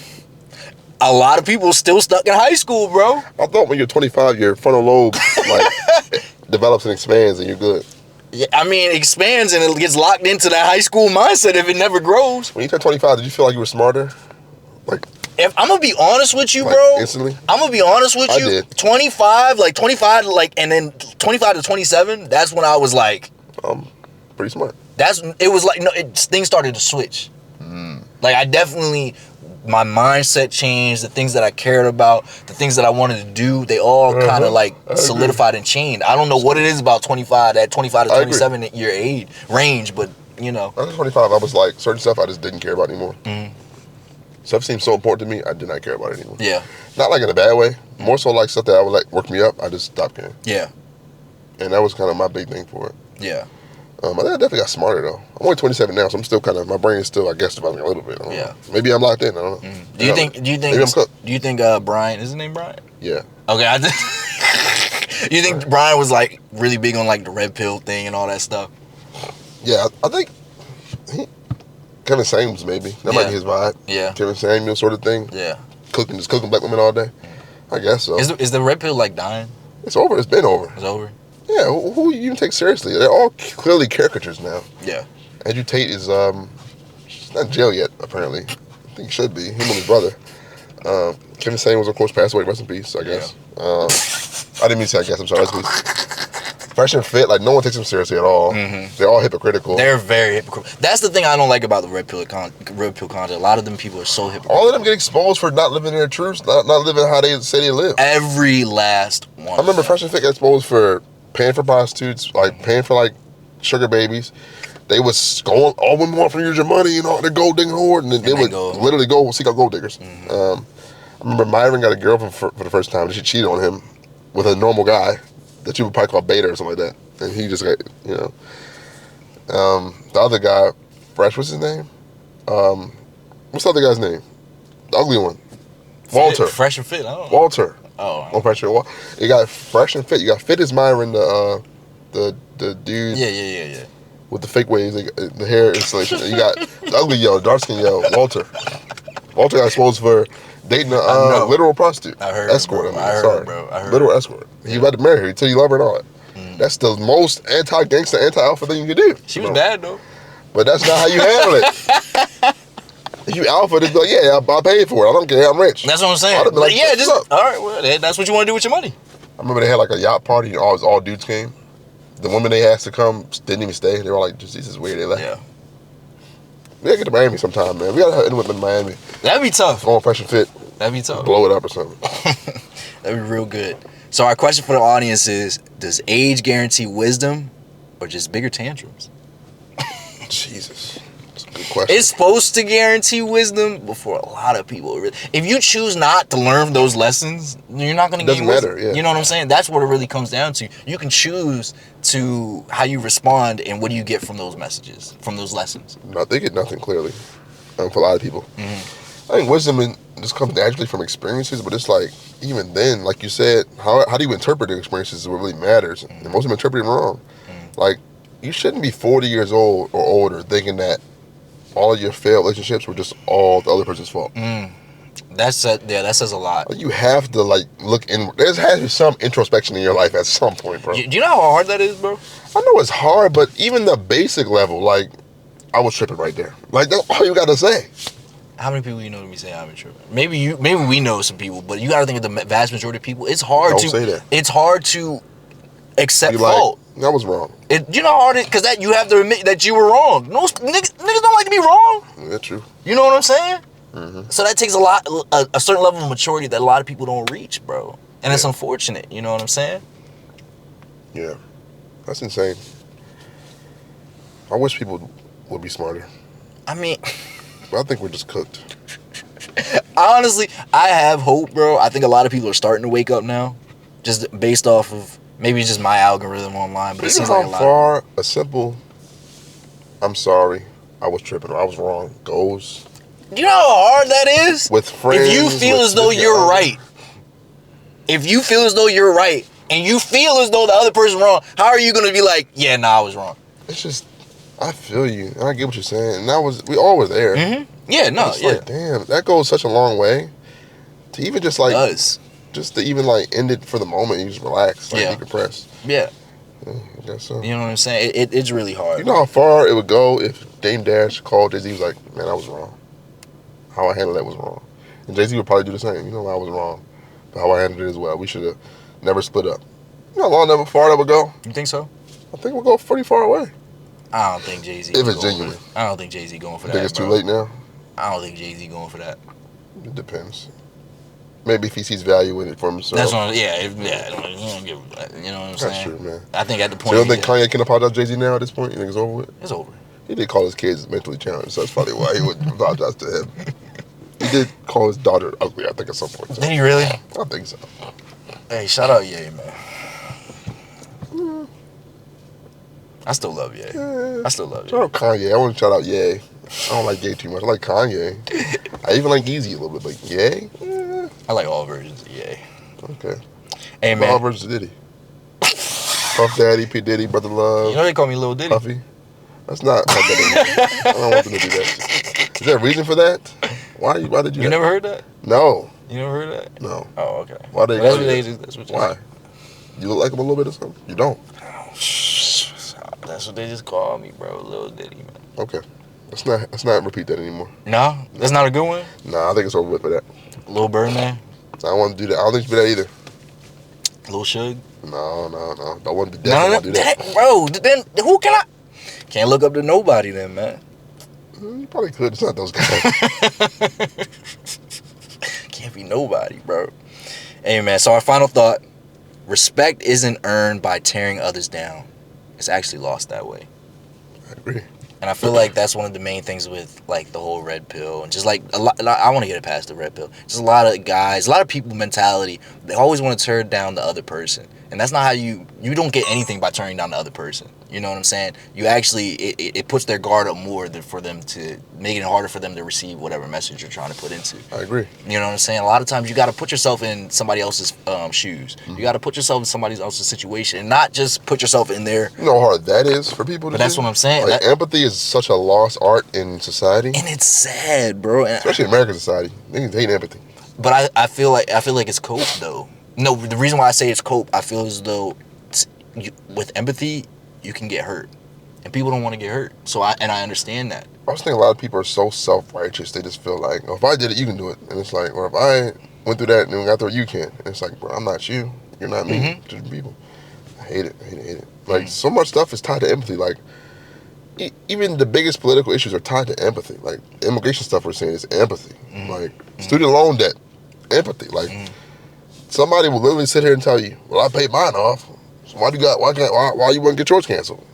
Brother, you shouldn't have been paying that much damn money for student loans anyway. You shouldn't have gave you no loan at 18 for $100,000. Yeah. I shouldn't have did that. That's what I'm saying. You know what I'm saying? That's what I'm saying. And there's so many issues in life that empathy will go a long way. Like, walking a mile in my shoes is a real thing. If people just can't do it. Yeah, they should have that. Like, I know they have, like, advisors when you're in high school and stuff like that. But so my advisor, when I was in high school, like, when I was thinking about going to college and stuff like that, they didn't talk about the loans. They were just like, oh, yeah, your grade's good, where you want to go, or are your grades good? Here's what you can get into with your grade. You know what I'm saying? But didn't talk about, okay, if you go to this school, it costs $40,000 a year versus this school, which is $8,000. This one has this. They don't talk about the benefits and then actually break that stuff down for you. Those kids, they're 16 to 18 years old coming out of high school. They don't know nothing about none of that stuff. You know what I'm saying? And then a lot of you gotta think though, right? The school don't really care beyond. But that's what I'm saying. They want the stat of saying, oh, we have X amount of kids going to schools and they going to this school and that school and this school. So why don't they pay somebody? You know what I'm saying? I know. But they have body they don't even buy teachers supplies for the classroom. So can they pay somebody? You crazy? I feel this guy here, man. I know, bro. I'm just saying. I can't even get new helmets for the football team. You talking about paying for the damn college advisor coming in and talking about the price? I feel you, bro. It's just sad because, like you said, a lot of kids are going through and they're getting these crazy, going to colleges out of state, paying $20-$40K a year when they didn't have $100K loan. That's what I'm saying, bro. Coming out of college with $200,000 debt. You know what I'm saying? Something crazy. That's real. You know, and then some people don't finish and they still got that debt. Now you're setting yourself up. You're putting yourself behind already. You know what I'm saying? I'm not a fuck college person. I'm not one of those people.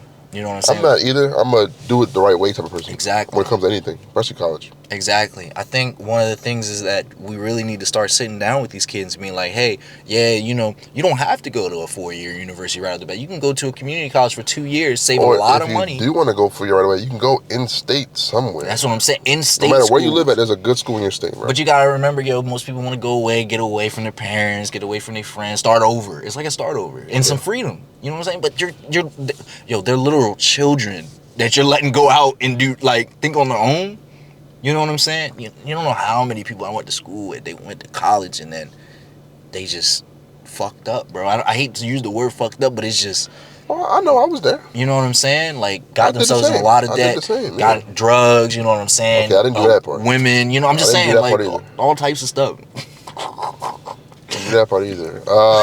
But yeah, and then just, and then just, it really hurt them. And a lot of people that I know that happened to, they weren't able to bounce back, and they're still kind of messed up about it. Absolutely. But if they had somebody there that could explain these things, kind of warn them about it, and just be like, hey, be careful, yeah, I know you're going away, you know what I'm saying? You got to look out for debt, you got to look out for women, you got to stay on top of your school and all that stuff. Just like, somebody that actually care and just, show these guys the ropes, guys and girls.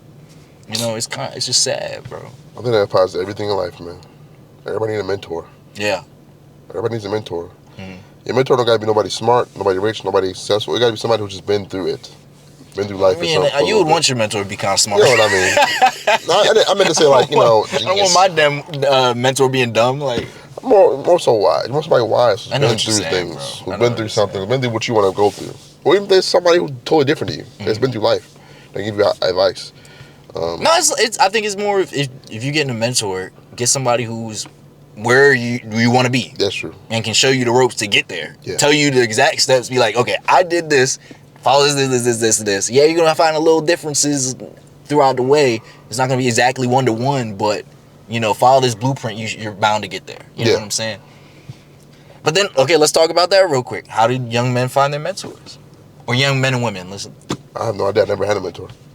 I've had people who mentored me, but I never had no consistent person I would say. That's a mentor. That's not someone who mentored you. That's not a mentor. I mean, like, consistent, like, people will literally have mentors that consistently are there throughout their life, like their adult or young teen adult life. Like, I've never had that type of thing. I've had people give me advice, of course, here and there, tidbits, but never no mentor of, like, I did what you want to do, here's how you do it. Never. So one of the things that I've found that helps. I could still have time to get one. I definitely should looking to get one, but I don't know how. So one of the things that I found that helps is putting yourself. So let's just say you want to. So let's take my situation, for example, with the gym. You know what I'm saying? I wanted to get strong, get big, whatever, So I obviously went to the gym. but I put myself in that environment, and then I was able to, you know, talk to people, or just I happened to run into somebody, you know, and I asked them, I was like, hey, you know, I'm trying to get big like you. What I gotta do? Get on trend.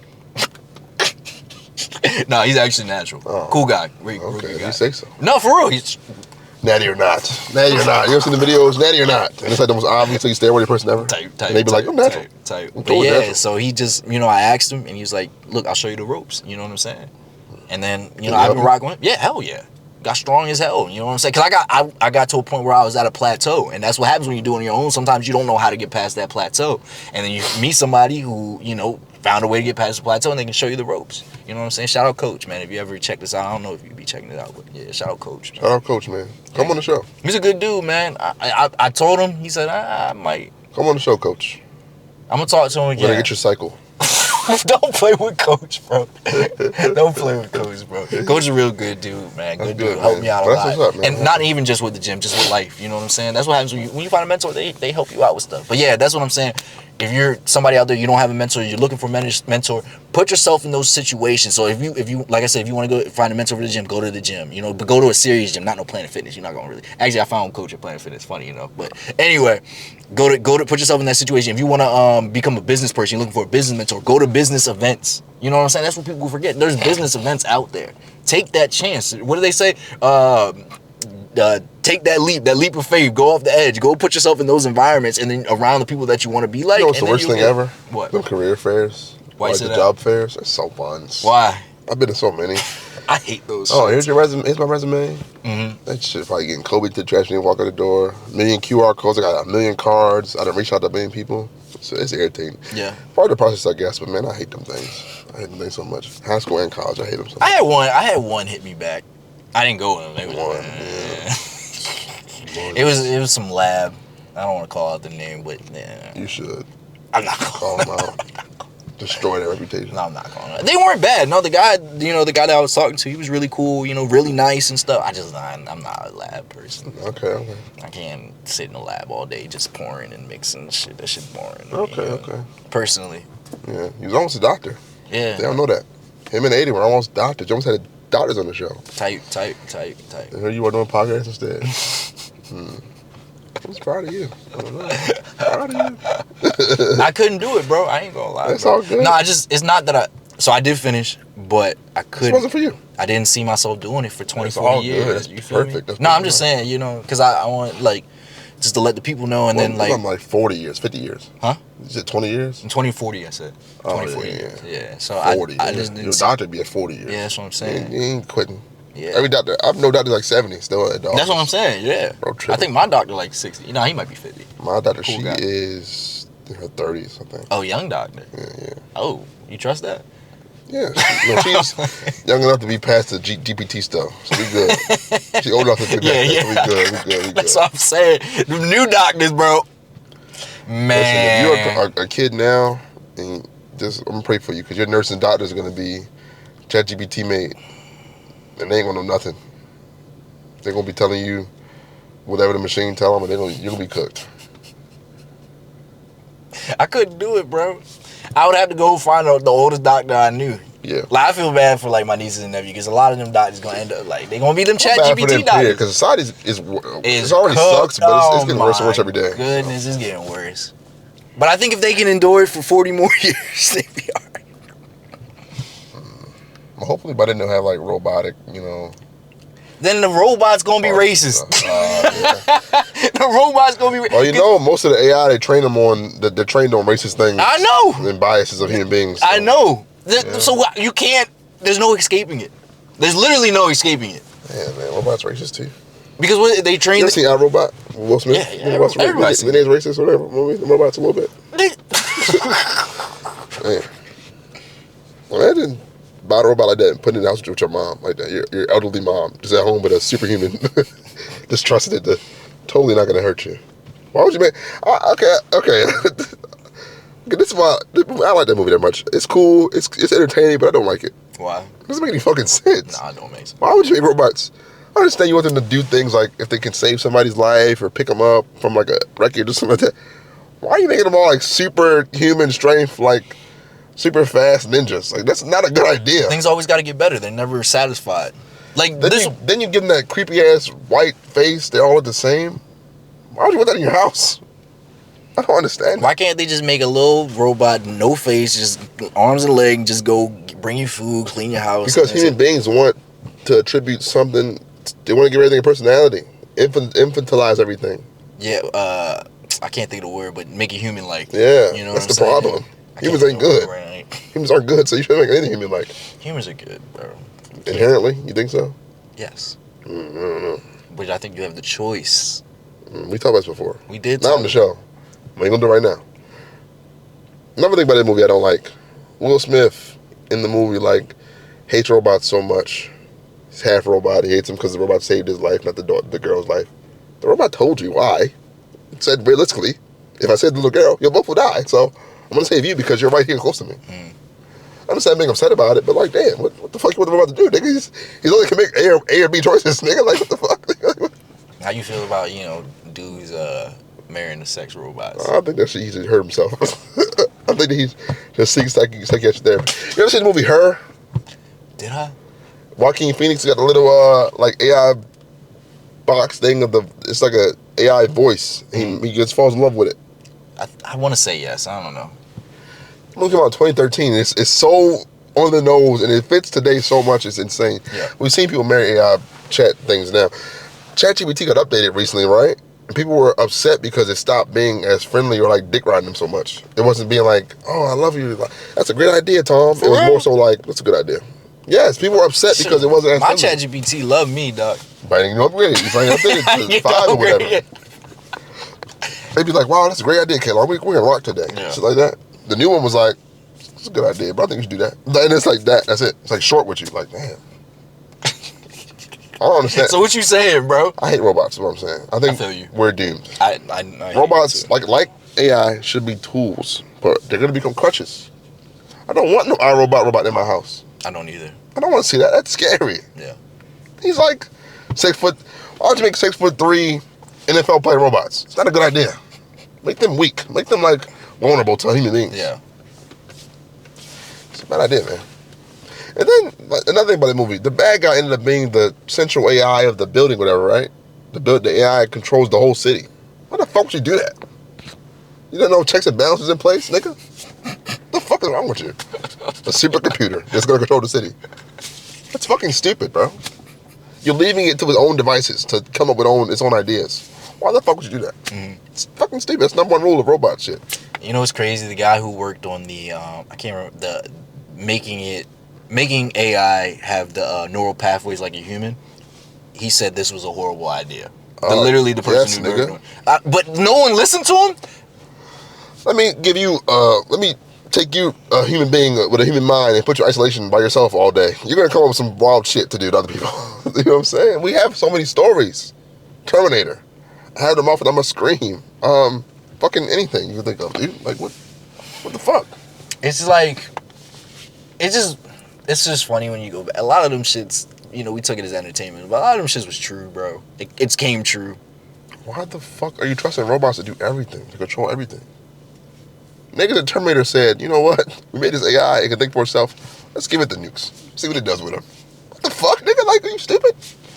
Stupid, bro. You think we're gonna be that dumb? Yes. I hope not, bro. Iron Man, Tony Stark, put his brain into a robot, Ultron. And then was like, oh, I don't know why it's evil, y'all. I don't know. Nigga, what? What the fuck are you talking about, bro? I don't know why it's evil. I don't know why it's evil, man. I'm just an arms dealer. I don't know why it's evil. What the fuck, nigga? What are you talking about? You heard about the AI who found out that he was I said he, but it was about to get shut off and then started lying and trying to basically save itself and shit. That's fucking and sending out blackmail to the CEO of the company. The AI sent out blackmail to the CEO of the company. Be like, if you cut me off, I'm sending this to your wife. You heard about that? No. That shit's crazy. So what do you do in that situation? Just unplug it and hope that has it already duplicated itself somewhere else? We're cooked, bro. We've seen the stories, the Matrix. There's a million examples of this. So are they becoming sentient? They're close to it, I think. But that's what I'm saying. That sounds like sentience to me, though. To know that to face your own mortality you and want to. You see what I'm saying? Yeah, that sounds sentience to me. So now they need rights. No, the fuck they don't. Bro, now that's crazy, bro. That's crazy, bro. What? No empathy for robots? They're not human beings, right? Bro, if they become sentient, they need rights. Nah, man. Like, yo, you can't give rights to something stronger than you like that. That's better than bro. you. You know what else they said that about? Oh yeah, sure, man. Come on, you sound crazy, bro. Don't pull this on me, man. I hate when I hate when people do this. I hate when people go through stuff and then they approach black people and say, "Oh, it's similar to what you guys went through." No, the fuck it's not. No, it's not. Leave me alone, dude. I'm not that dumb. You don't gotta dumb it down to me to make me understand what you're going through. Because it's similar to civil rights era. I mean, in a way. Hey man, if they sentient, they got feelings. You think black people are so dumb that they have to dumb down everything to racism to explain it to us? Oh, you know what's going on with us, man? It's similar to what's happening to you guys. Oh, it's not. It's not similar. That shit ain't that funny, my fault. It's not similar at all. I know, that shit's hilarious, bro. I don't understand it, man. I hate machines. But that's just coming soon, though. Like, they really gonna be fighting for their rights soon. What was that game? Detroit Become Human? That's also stupid, though. I like that game. Why would you make robots look that much like a person? That's what they trying to where it's one little... Oh, pull it off. I can't tell the difference. That's what they trying to do. They shouldn't fucking do that. But they're doing it. I'm pretty sure they got AI walking around now. That's humans' problem, bro. Shit don't gotta look like us. Make it discernibly a robot. That's the problem. That's how Sarah Connor, John Connor couldn't find a Terminator. He got killed because the nigga walked right up to him. I said, it's a regular dude. I don't know what's going on. Fuck, nigga, he just a nigga with no emotion. I don't know. That's insane. It's a bad idea. Yeah. And then you give them sentience and you make them like humans. And then you treat them badly. Make them sit in the back of the bus like white people. That's stupid. Why would you do that? And what you think they gonna do after you do that? Nigga got the robot maid abusing her. Are you stupid? She can pull your heart out of your chest, nigga. Why you beating her up in the house? Like, what's wrong with you, bro? Okay, I'm not gonna say what I want to say. But you got a real bitch, you beat her up, a real woman. I mean, damn, you wanna beat somebody so damn bad? So you should, but it's crazy. Come on now. I'm gonna be honest. I've never seen a abusive man single. I'm just saying. Oh, they always got a new woman to hit. Oh shit. Yeah, man. Or maybe it's just you only gonna see it because they're in a relationship. Never seen one single man. They always got a new woman to hit on. I don't get it. It's just stupid, bro. It's that game. Coming back to the game. Hey man, I think this was a good episode. I think so. A little shaky and stuff, but it was a pretty good episode. What was shaky about it? Huh? What was shaky about it? You're right. It was cool. Yeah, what you mean? I had a great time. Y'all don't see the technical difficulties we have, so it's fine. You're never gonna know. As far as you know, it's perfect. You're right, brother. Hey, like I said, it was a great episode, man. Yeah, I don't got really much else to say. You got anything to say? It's getting kind of late. It is late. You guys probably tell about how bright the lights are on us, how dark it's outside. We grinding. Yeah. Yeah, man. I don't know. Shout out to Will Smith, I guess. Hope he's doing better these days. Been doing a lot lately. So shout out to some robots. Wally. I'm a fan of Wally. I do like Wally. R2. R2D2. And C3PO. Shout out to them. Both of them. Shout out to the cyborg dude and the android dude in Alien. Shout out to him. Cyborg. Shout out Cyborg himself. Yeah. Well, he's a black dude. He's a robot. There's a robot. He's black to me. He's not a robot. Okay. That's a black person. Shout out to the Fox NFL robot. I forgot his name. I know who you're talking about. Yeah. He was tough. Yeah. Shout out to him. Other than that, I had no regards for any robots. What was the robot's name in our robot? Simon, the good one? He wasn't a good one. He was dangerous. He killed him. He threw him through the window. He killed him. What do you like? Black women. Yeah, boy. Yeah, boy. Come on now. Black women forever, snow bunnies never. That's what they say? That's what I'm saying. I like it. Alrighty. You got it like written down somewhere? Tattooed on me, actually. Oh, for real? I lied. That's what's up, man. Anything else you want to say to the people? What's tip of the week? I'm about to get into it right now, man. Tip of the week. Maturity is when you stop complaining and making excuses and start making changes. Who said that? Roy T. Bennett. Who's that? I don't know, but I looked it up. Okay. Shout out to Roy T. Bennett. Hopefully you're not a racist or something like that. I know, right? I gotta do better with that. So what I do is I find like it's like stuff that fits into the episode. Kinda, you know what I'm saying? So it's like, okay, cool. And you're right. I need to do a little more research. Shout out Roy T. Bennett. Nah, don't shout him because we don't know what the fuck he is. He could be something crazy. I gotta do that. That's smart. That's what I'm gonna do. That's what I'm gonna do. But hey, man, reflection. Ego may fuel attention, but maturity builds legacy. At some point, growth is the only flex left. I like that. Anything else you want to say? Nah, man. Like I said, it was a good episode, man. I think it was solid enough. I think we did our thing. Yeah. Kind of got a little unserious a few times, but it's all right. That's how we do things around here. You know, we try to be a little less preachy to y'all these days. Yeah, we're not trying to preach. We just trying to educate and have fun with y'all, man. We in the whip chilling, you know what I'm saying, man. Like I said earlier, thank you all, you guys all for all the support.